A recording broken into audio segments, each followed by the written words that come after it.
di ba? We are very happy to see all of you here tonight. Thank you so much for being with us.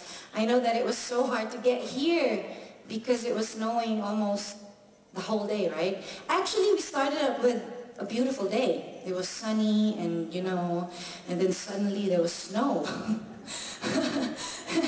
But it's okay, you guys are here, and I'm glad that, you know, you were able to come here safely. Thank you so much, God, for, you know, for, I'm so touched. We're all very touched. Actually, kanina po medyo nag-aalangan po kaming lahat kasi nga po malakas po yung snow, so hindi po namin alam na po, matutuloy ba ang snow?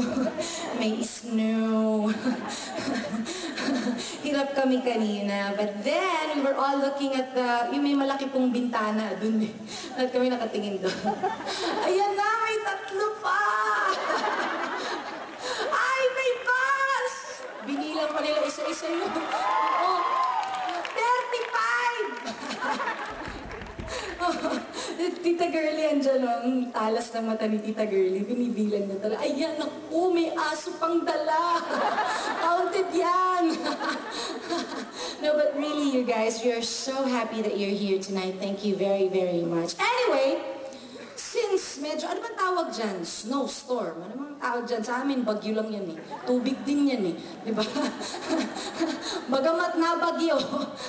Bulacan ang dating ko dyan. Bagamat na bagyo sa labas. Ha?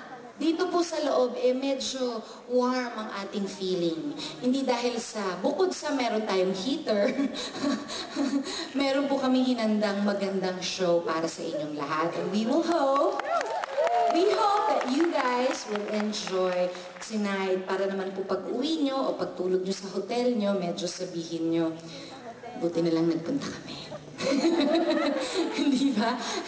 At syempre po, gusto rin namin po since, actually, I know a lot of you haven't been in the Philippines for like maybe 25 years or baka yung iba sa inyo dito na pinanganak. Oo, speaking Deutsch na kayo dyan. Yeah, you know, very imported. Kami, imported din tayo. Fresh from the Philippines. Yes. So, gusto namin din pong mag-share ng mga konting chismis galing sa Pilipinas. Bisahan ko na po.